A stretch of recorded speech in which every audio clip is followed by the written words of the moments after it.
ஏற்கனவே நாட்டில் என்ன நடக்குது அப்படின்றது உங்களுக்கெல்லாம் தெரியும். என்னுடைய சிங்கப்பூர் மருத்துவ பரிசோதனைக்கு பின்னால் அன்றைக்கு விமான நிலையத்தில் உங்களிடத்திலே சொன்னேன், காவல்துறை அழைக்கிற பொழுது நான் கட்டாயம் செல்வேன் என்று சொன்னேன். அதே நேரத்தில் நம்முடைய சென்னை உயர்நீதிமன்றம் 15ஆம் தேதி இன்றைக்கு காவல்துறைக்கு நீங்கள் முழு ஒத்துழைப்பு நல்க வேண்டும் என்று ஆணையிட்டிருந்தார்கள். எனவே அந்த அடிப்படையிலே முந்தைய தினம் காவல்துறையை சேர்ந்த அடிஷனல் சூப்பரண்டு இன்றைக்கு வந்தாக வேண்டும் என்று எனக்கு கடிதம் கொடுத்தார்கள். எனவே இன்றைக்கு காலையில் ஏறத்தாழ 10:45 மணிக்கு நான் இங்கே இந்த வளாகத்திற்கு வந்தேன். விசாரணை அதிகாரி 11 மணிக்கு என்னுடைய விசாரணையை தொடங்கினார்கள். இப்போ நான் வெளிவரந்தனையும் விசாரணை தான் மேற்கொண்டார்கள். பல்வேறு கேள்விக்கணைகளை அவர் தொடுத்தார்கள். என்னை பொறுத்தளவிற்கு முழுமையாக ஒத்துழைக்கின்ற அந்த அடிப்படையில் என் மனதுக்கு பட்டதை, குறிப்பாக உண்மைகளை நான் அவர்களுக்கு பதில் அளித்திருக்கிறேன். என்னுடைய பதில் என்பது முழுக்க 100% உண்மை கலந்தது.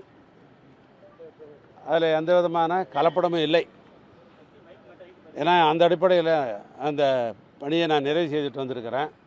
காவல்துறைக்கு முழு ஒத்துழைப்பு கொடுத்துருக்கிறேன். நீதிமன்றத்தினுடைய ஆணையை ஏற்று இதில் என்னுடைய பதிலை நான் சொல்லியிருக்கிறேன்.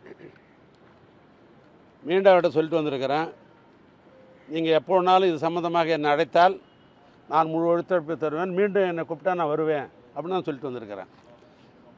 மீண்டும் சொல்லுகிறேன், எனக்கு மடியில் கனம் இல்லை, வழியில் பயம் இல்லை என்ற ஒரு பழமொழி உண்டு. இல்லை, நான் எந்தவித குற்றமும் செய்யாதவன். அரசாங்கம் திட்டமிட்டு என்னை அதில் இணைத்திருக்கிறார்கள். நீதிமன்றத்தில் வழக்கு இருக்கிற காரணத்தினால் இதற்கு மேல் விரிவாக எதுவும் நான் சொல்ல முடியாது. 28ஆம் தேதி வழக்கு நீதிமன்றத்தில் வர இருக்கிறது. நீதிமன்றத்தில் நான் நீதி எதிர்பார்த்து நிற்கிறேன். நான் சொல்லியிருக்கிறேன், நான் காவல்துறை பொறுத்தளவுக்கு நான் முழு ஒத்துழைப்பு கொடுக்க நான் தயாராக இருக்கிறேன். மீண்டும் அழைத்தால் நான் வருவேன் என்று நான் சொல்லிட்டு வந்திருக்கிறேன். இல்லை, அதை நான் சொல்ல முடியாது. ஏன்னா அதான் சொல்ல வந்தேன், நீதிமன்றத்தில் வழக்கு இருக்கிற காரணத்தினால் அது சம்பந்தமான கேள்விகள் தான் இருந்த காரணத்தினால் அதை நான் முழுமையாக சொல்லுது என்பது அது